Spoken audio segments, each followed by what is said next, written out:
आजकल human metapneumovirus HMPV के बहुत मामला सामने आ रहल बा। आ चीन के साथे भारत में भी कुछ केस पावल जा रहल बा।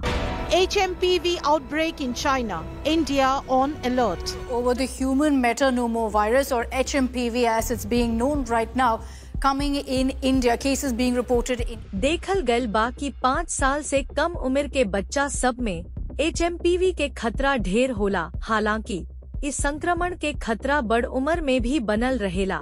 HMPV के लक्षण ह्यूमन मेटान्यूमोवायरस HMPV के लक्षण लगभग सामान्य खांसी आ सर्दी के लक्षण नियर होला।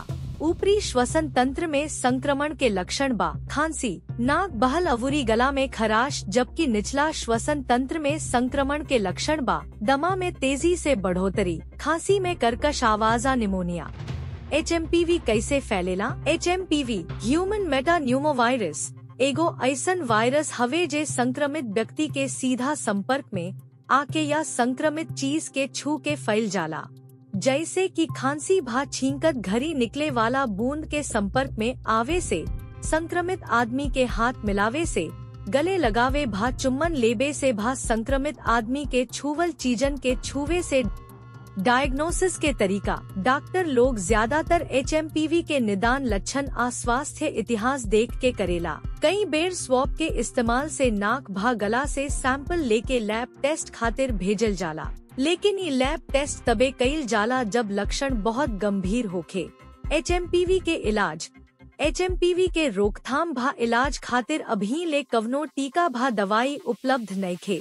देखल गईल बा कि एकर इलाज ज्यादातर घर में कईल जा सकता। यदि लक्षण अवूरी खराब हो गईल अवूरी अस्पताल में भर्ती होखे के जरूरत बा तो वहाँ आपके स्वास्थ्य के बढ़िया से निगरानी कईल जा सकता। अगर रौरा सांस लेबे में दिक्कत होखे तो ऑक्सीजन मास्क से सहारा देहल जा सकेला।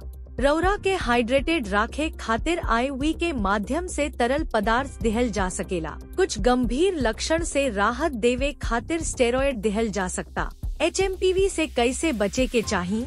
HMPV के जोखिम से बचे खातिर एह चीजन के ध्यान राखी। बार बार साबुन से हाथ धोई, सैनिटाइजर के इस्तेमाल करें, खांसी आ सर्दी होखे वाला लोग से दूरी बनाई, बार बार मुंह ना छुवे के चाहिए, साफ सुथरा खाना खाई, आपन खाना साझा ना करी।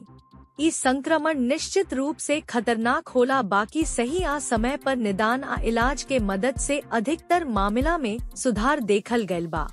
एह वीडियो में बतावल तरीका के ध्यान में राखी आ HMPV वायरस से बचाव करी।